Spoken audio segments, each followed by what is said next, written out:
Welcome everybody. How are you doing? We are going to be watching some trailers today, or at least one trailer. Wuchang, Fallen Feathers. It's coming out in a couple of days, right? Like to the 24th of July. So I'm really looking forward to this game. I gotta be honest though. Let me just boot it up real quick. We're gonna watch this video. When I first saw this game,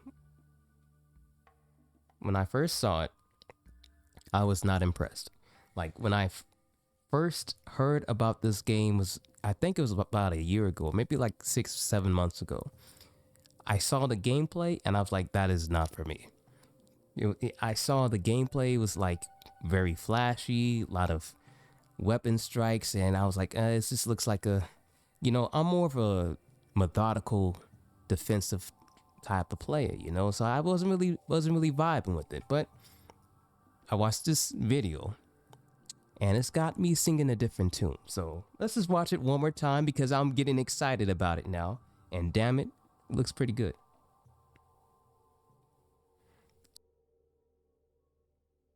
You can't change how it ends.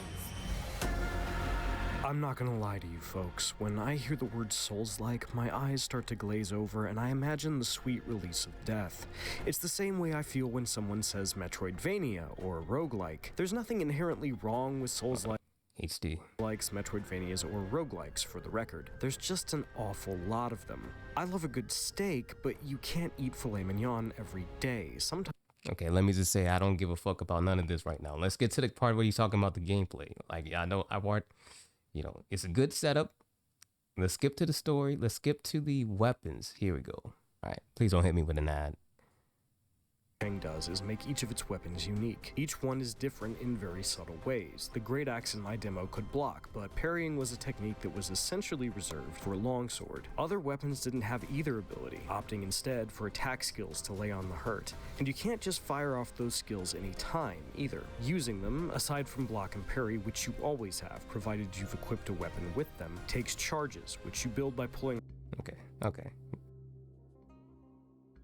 This game looks really, really good. It looks really, really good. It looks way better than when I first saw it.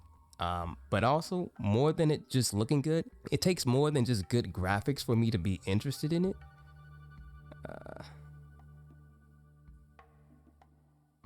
I need a good environment. I like the environment, right? The greens. I like nature. So the fact that it's hitting me with nature and it has a very, it's the right type of fantasy I like. I hate when they do fantasies, I hate those type of gray scales and blue scaled environments. I hate it. I need a beautiful looking world.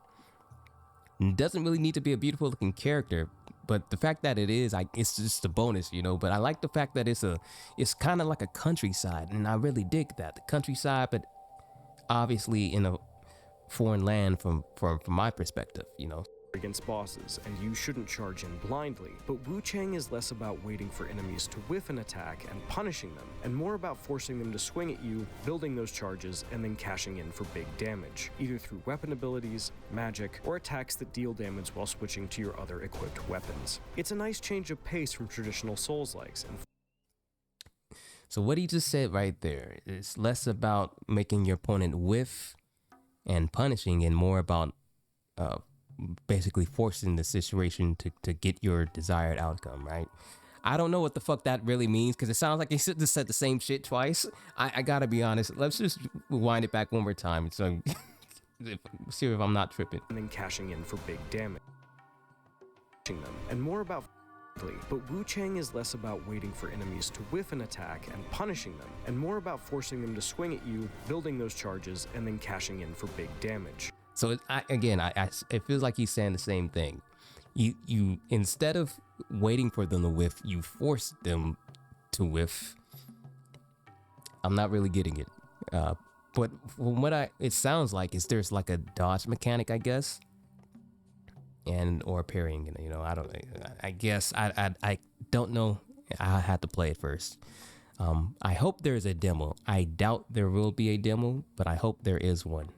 But the fact that there's like 2 weeks out, I doubt we're going to get one. But yeah, I like games that you with punishing is the way. You know, that's more my alley of playstyle. And Stellar Blade, the more I played it, I was like the number one, you know, campaigner for Stellar Blade. Now I wasn't maybe number one, but I was a fan. You know, I was very much looking forward to it, and I enjoyed it at the start. The more I played it in the retail game, the less I started to jail with it, because that Stellar Blade is a lot about being in your opponent's face, and you almost never want to be beyond range 0. You know, in Stellar Blade, you're always in range 0. I like games where you can go in and out, you know. And I don't know what this game is going to be like, but I feel like it's going to be slower than Stellar Blade as far as pacing. But maybe when it comes to the combat of striking, it's probably going to be faster. And I think that's a good trade-off. Either through weapon abilities, I just hope it's not like deal damage while switching Devil May Cry. That's the one thing I don't want. It's a nice change of pace from traditional Souls-likes and forces you to take risks to gain access to your best stuff. Even leveling up is its own thing. Instead of dumping points into your core stats, you fill out a skill tree for everything from your weapons to upgrading your flasks. If you want specific stats, you'll get them through the armor you equip. There's no shortage of outfits in Wuchang, from the traditional to the risque, and there's no shortage of fan service in Wuchang. But you're not just playing Fashion Souls or looking at core stats here. You'll always want to make sure you're picking the right resistances. If you're losing to enemies with swords, you might want some slashing resistance. I like that. I like that, what I just heard. So it's not just picking the outfit that you like, which that's nothing bad with that. But the fact that they do have meaning, I dig that. I dig that because at the very least, it does change something. It doesn't need to change anything, but I always appreciate it when it does. As long as it's like, I hate it when there's upgrades.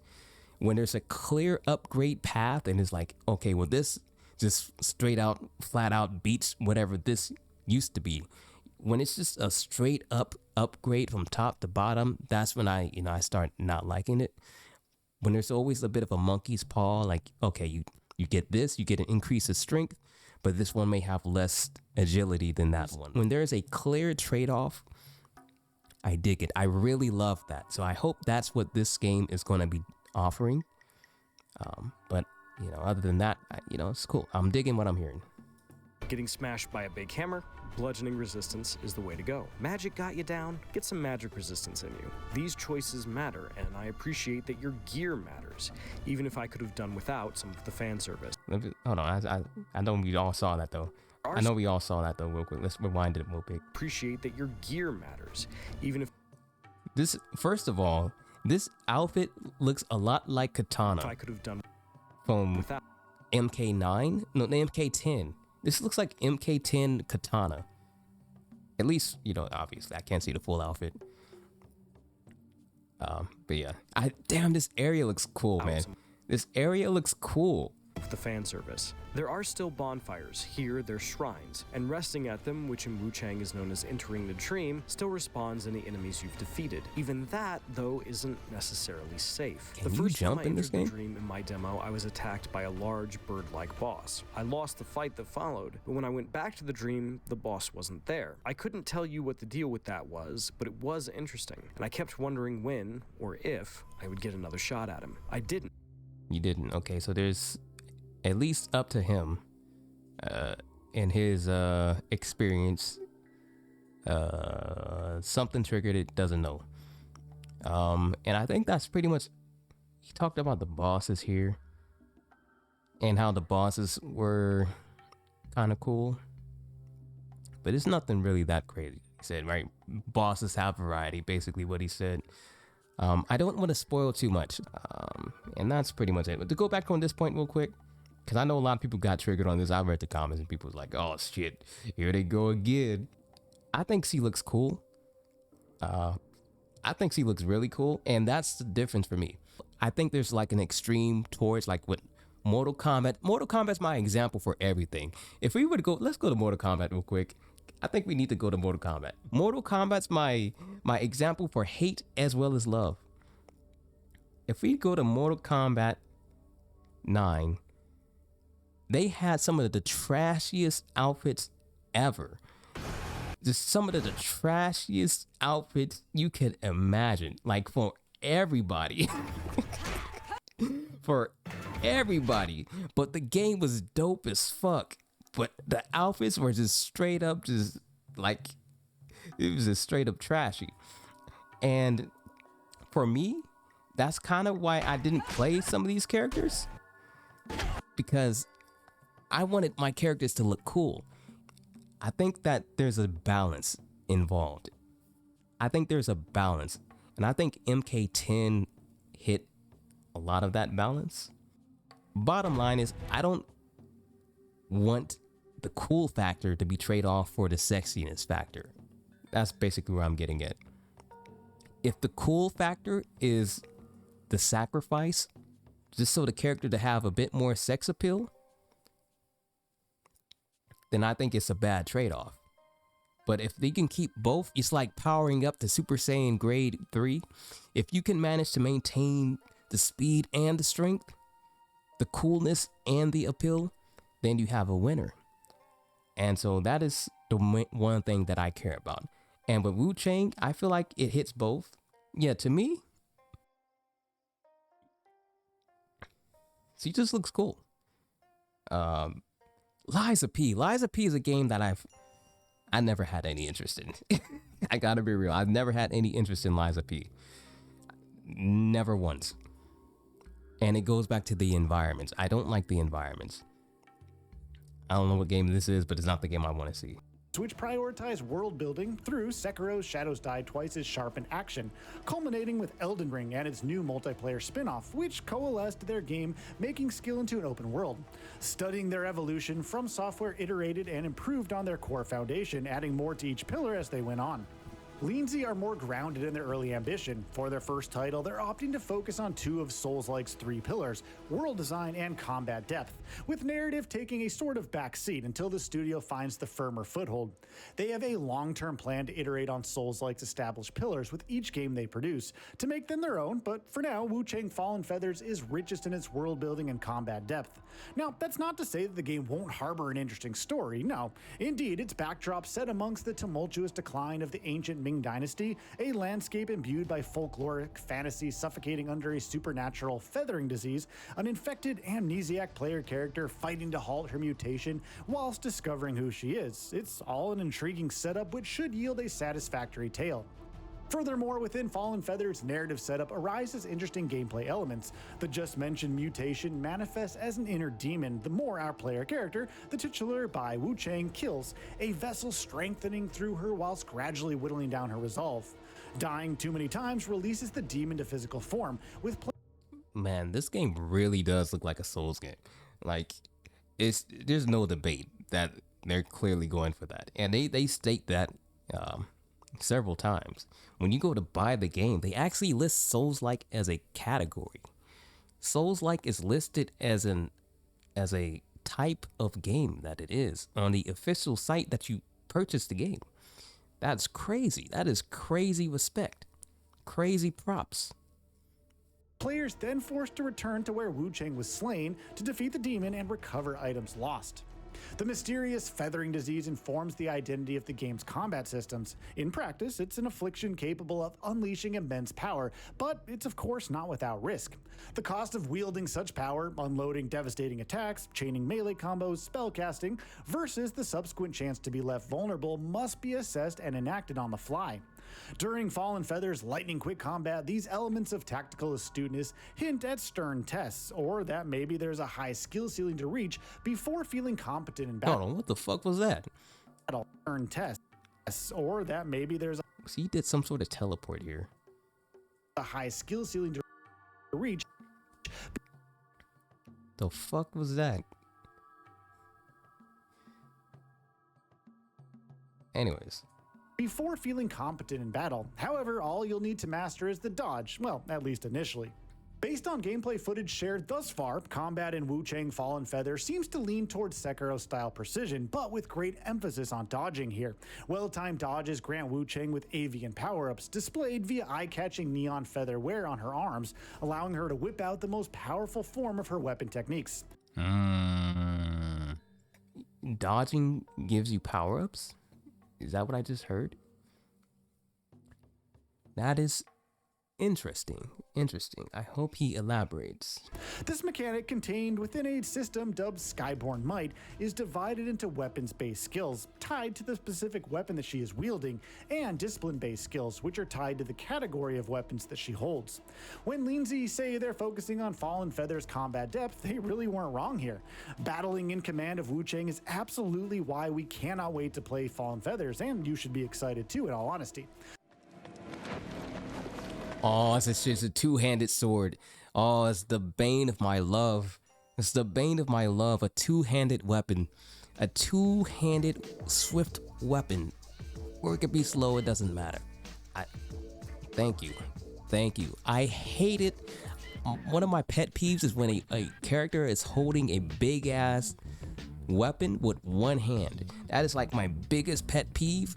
It looks so fucking ugly. It looks so fucking ugly. Thank goodness he's holding it with two hands. It feels so much better.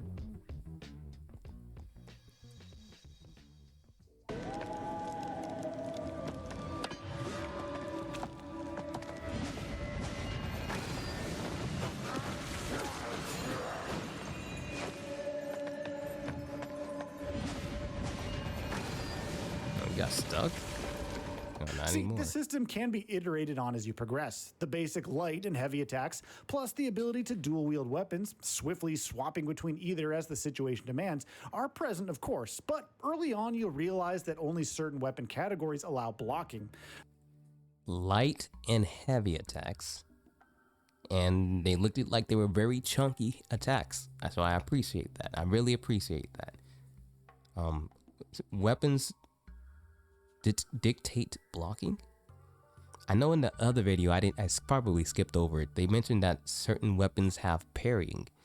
So defensive options are somewhat linked based on this information to your weapon of choice. I wonder if there's a shield. There isn't even a dedicated parry button either. However, acquiring weapons from the suite of categories available and perfect blocking is revealed to be possible after all. It's a discipline tied to act. You said there's no parry button? Even a dedicated parry. Realize that only certain weapon categories allow blocking. There isn't even a dedicated parry button either. However, acquiring weapons from the suite of categories available and perfect blocking is revealed to be possible after all. So there's perfect blocking. It's a discipline tied to axe weapons. What's more, plowing XP into defensive and evasive-minded skill tree branches will eventually lead to perfect blocks, which don't use up any accumulated Skyborn Might points. So whilst dodging is the primary go-to for accumulating power-ups, these points can increasingly be used on flashy special moves, emphasizing smoothly ratcheting up choreographed combos. Once dodging is mastered, the game encourages players to stay on the front foot, to maintain momentum as more weapons, skills, and abilities are unlocked.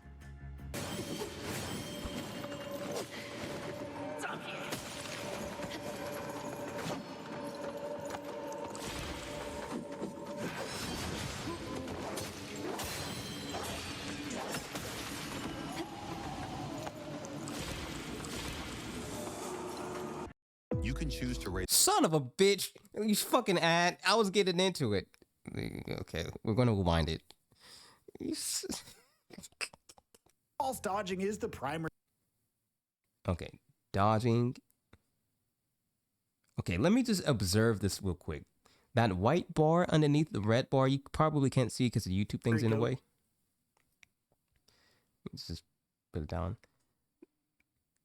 There's a very small HUD at the bottom. The red bar is obviously your health. And the white bar is presumably your stamina, which is consumed by running. Uh-oh. Uh-oh. I don't see any of the skills, but they're obviously the symbols above, but it's hard to distinguish it, you know, from examples. So.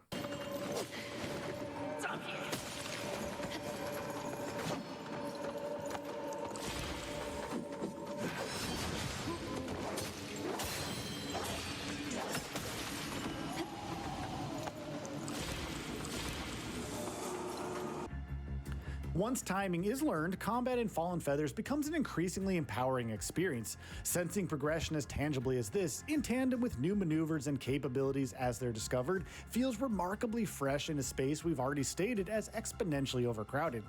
Lindsay are rightly satisfied with the combat system they've drawn up. It perfectly marries accessibility with ambition. You see, if mastering dodging is too easy for you, then the next level to consider is proper distancing between Wuchang and her enemies. Judging how Obviously, there's going to be some of that. This game, you can smell, you can sniff that spacing is going to matter. You can smell it. You can see it. I saw it. We all saw it. How far an enemy can strike, the distance her weapons can reach, making sure she's not too close as to be exposed and is suitably placed to dodge, and later block or parry perfectly, hopefully, before seamlessly countering. These are skills players can choose to learn with the understanding that the Is this motherfucker dancing? This motherfucker over here dancing to a pile of skeletons? Also, I think that's no jump confirmed. Or seamlessly countering. These are skills players can choose to learn with the understanding that the overall game success doesn't actually depend on them. That said, Lindsay do seem to be pointing players to engage with Fallen Feathers combat in a certain way, and that is with style as well as effectiveness. Their method to design and implement combat maneuvers in-game is via motion capturing everything. Spellcasting also is undeniably one of the most visually arresting elements in the game's action sequences. Fearsome boss fights harboring visual spectacle, unique designs, and movesets tie the meaningful aesthetic together. There's a confidence Lindsay are showcasing in their combat's visual language, and this is something we're seeing more and more of from first-time developers. Just look at Clair Obscure Expedition from first-time developer Sandfall Interactive as another established example of a game which blends style and substance perfectly. Wuchang Fallen Feathers looks certain to hit a home run in similar fashion. For a fledgling team to be so blatant in their Souls-like inspiration, yet still conjure something novel, is remarkable here. The key takeaway here is that, without a doubt, Wuchang Fallen Feathers will not be a pale imitation of the subgenre From Software created. We haven't even touched upon exploration or world building in this feature, but rest assured... Backstab. The backstab is... I really want to play a demo. But I know we're probably not going to get one. We're probably not going to get a demo. And to be honest, I feel like if they had more exposure, then there probably would have been a demo, you know? If there had been more exposure from the game, I don't think a lot of people are even aware that it's coming out. I happened to find it by chance. Those elements have been as carefully considered as the title's gameplay and combat. Overambitiousness sometimes leads to mediocrity, an eagerness to perfect every element. Lindsay have been right to focus their efforts on Wuchang Fallen Feathers combat and world design as, whilst expansive a visually stunning sandbox the game takes place in, it'll be the combat in which this game is actually revered. The newfound studio have pushed for originality and innovation, reimagining Souls-likes to elevate the genre beyond what From Software established. So, what are your thoughts on this? Go ahead and share them in the comments below. Cool video. I learned a lot from this. Very, very cool, you know, getting different perspectives. It looks chunky in a good way. Hey everybody, Bronberg, editor-in-chief for Gaming Trend. Yeah, let's watch this. This is like wall gameplay. Gaming Trend, I guess. Check it out. Check out the channel. I'm gonna watch it on mute because I just, you know, I'm gonna talk over it. I like when a new up-and-comer comes out throwing haymakers. And I feel like this game is going to exceed expectations. I have a keen eye for potential. That's one thing I do have. I have a keen eye for potential. I feel like this game is going to be bigger than it looks. I have very high hopes that it will at least be entertaining and that it will hit all the right marks. It looks dope as fuck. The graphics look dope. The character looks dope. The world looks the dopest. And the combat looks like it's on the right track towards my liking. I'm willing to learn what it, what it's like. The skills you dodging builds your skills or some shit. That sounds like some Shinobi type of shit on a PS2, or maybe like, I don't know, maybe Neo has something like that where you do the key charge to gain stamina. I don't know. It sounds like some unique mechanic along those lines, and that is exciting. So yeah, Wuchang Fallen Feathers, that's on my hit list. I hope you guys and gals enjoy, and let me know what you're looking forward to. This is my #1 game I'm looking forward to yet. The other game, hold up, we're not done. We're not done. Okay, I lied. The other game that I'm looking forward to, this is the other game.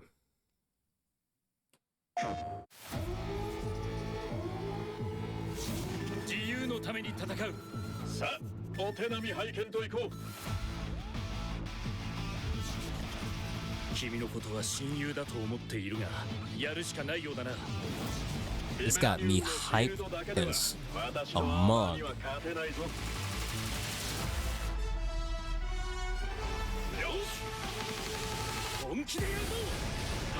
It looks so sick. It looks so sick, man. Doesn't it look so sick? The colors pop in a good way, none of that neon purple signs. It's just a nice pop of colors in a good way. They got Storm. I hope they have I don't really care about Wolverine, I gotta be honest. Gambit, give me Gambit. And what's her name? Rogue. Gambit, Rogue, and Nightcrawler. And I'll, Magneto as well. Give me Magneto. Maybe Juggernaut. Maybe Sabretooth. Just put all the X-Men in there. Just do me that solid. Just put all the X-Men in there.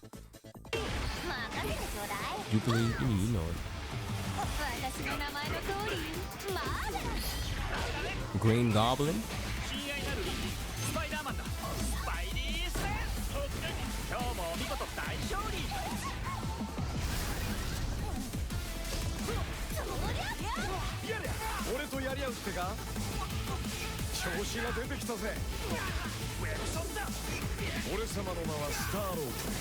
You know they done fucked up. I don't even play tag fighters. They done fucked up and got me interested. They done fucked up and made themselves. They've made themselves $1 million off of this trailer at least. I'm sorry, they sold 1 million copies off of this trailer. Probably, I'm probably lowballing them. They probably sold about 4 million off of this trailer.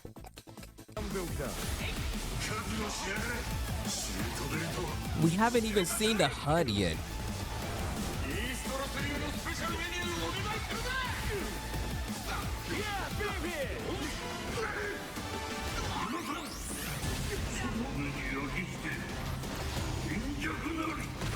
Damn. He pulled out a piece.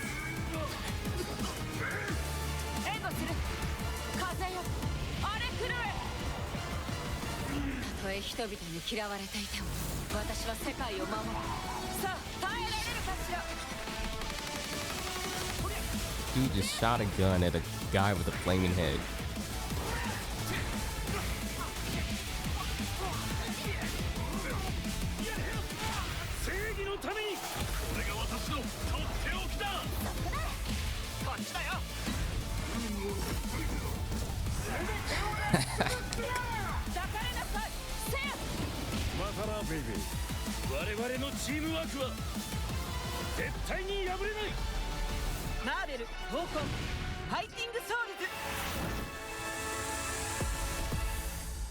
$2026, man.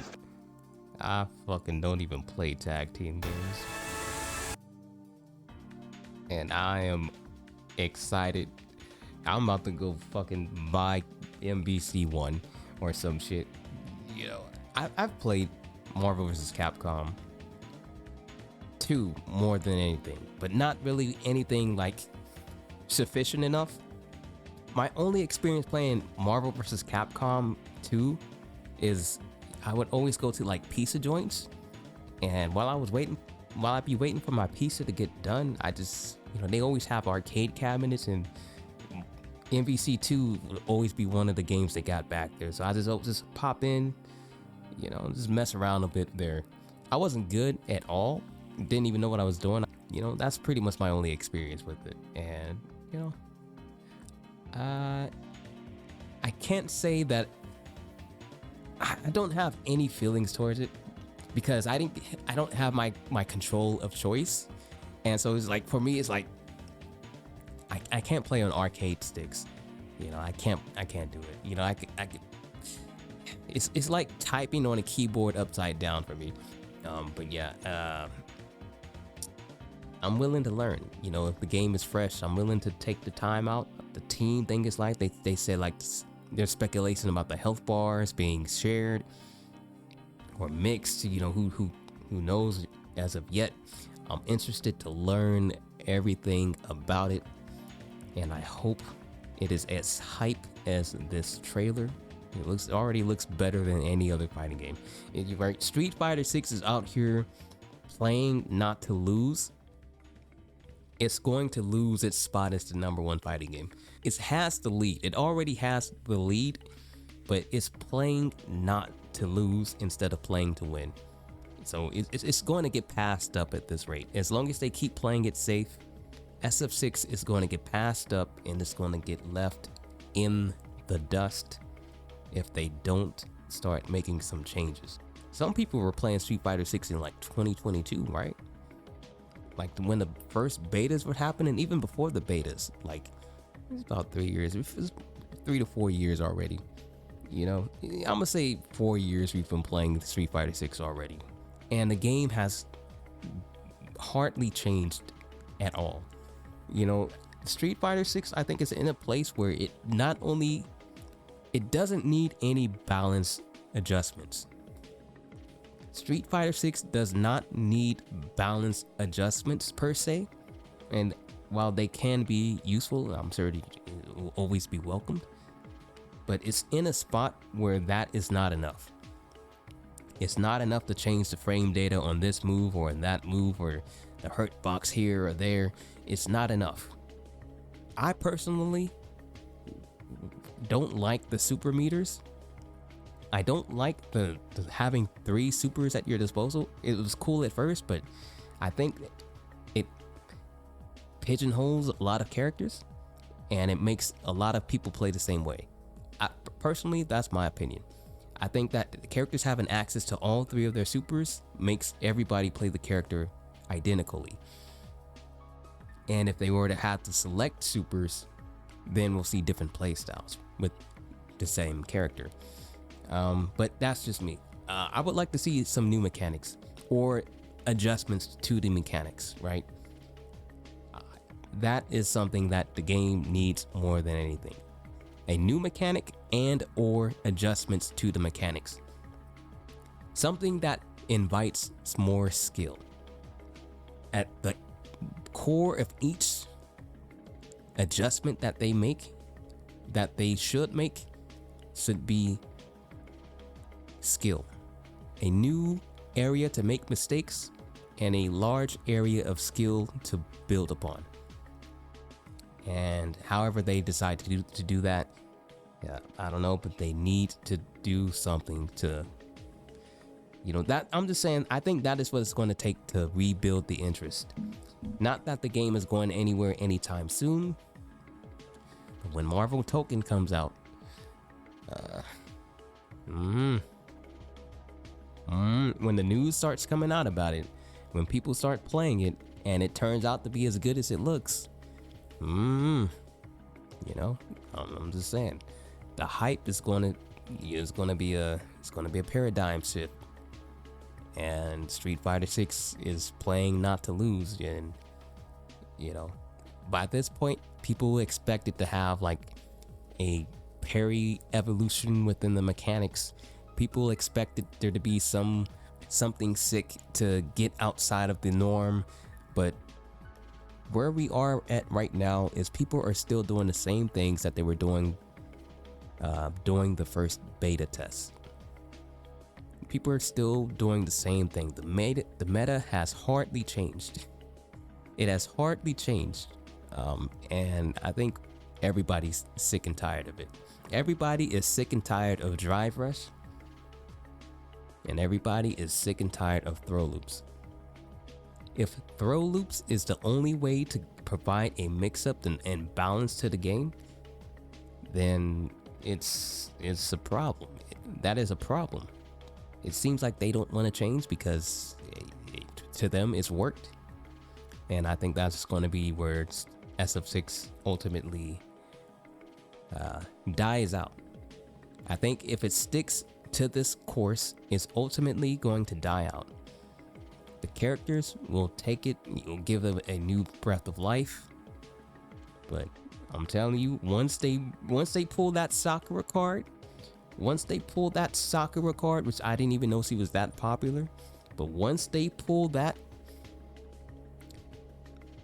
I'm just saying, what's going to be left in the tank? What is going to be left in the tank? And if Sakura is going to be another crouch, medium kick, drive, rush, jab, throw loop character,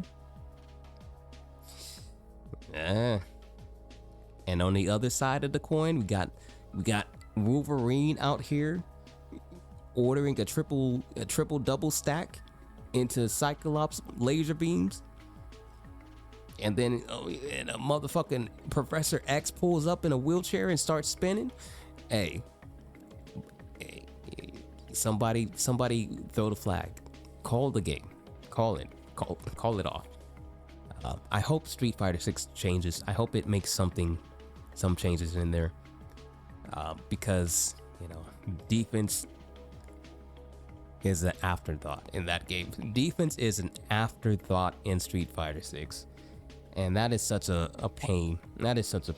I like the back and forth engagement in fighting games and just games with combat in general. Soul Calibur does this to the maximum. Guard impact battles. It is the very definition of what makes a fighting game exciting. Third strikes parries. They weren't just a turn steal. A lot of times there was back and forth. It wasn't a guaranteed punish. Games that invite the back and forth. Street Fighter 6 is all about just stealing the turn. Steal the turn, make a gamble, steal the turn, lose the gamble, keep losing your turn. It's one or the other. You keep gambling, you either win your turn back or you keep losing your turn. There's no engagement back and forth. It's just it's so much uncertainty, and not in a good way. The fact that you start each round with 3 reversals and then 3 additional reversals depending on how many super bars you have a potential 6 reversals at your disposal at the start of any given round. 6 reversals. That is crazy. And that is, that can't be. And what I hope, again, this is just my opinion, throwing out random shit. I was hope that they add a groove system to Street Fighter 6. Call it like a drive groove or whatever, where it just messes with the drive mechanics. Personally, something that changes the mechanics without really shifting them whole, but creating groups within, and then seeing the meta within be split into like threes, like, oh, there's a meta for this, there's a meta for that, there's a meta for this, and there's a matchup meta against this is better than that, and then a better than that, and and to see that will create a flow that just increases the lifespan for you know, probably double the amount of years, double, maybe triple the amount of years, if it turns out to be good, of course. But anyways, that's just me rambling on what I would like to see. I'll catch y'all on the flip side.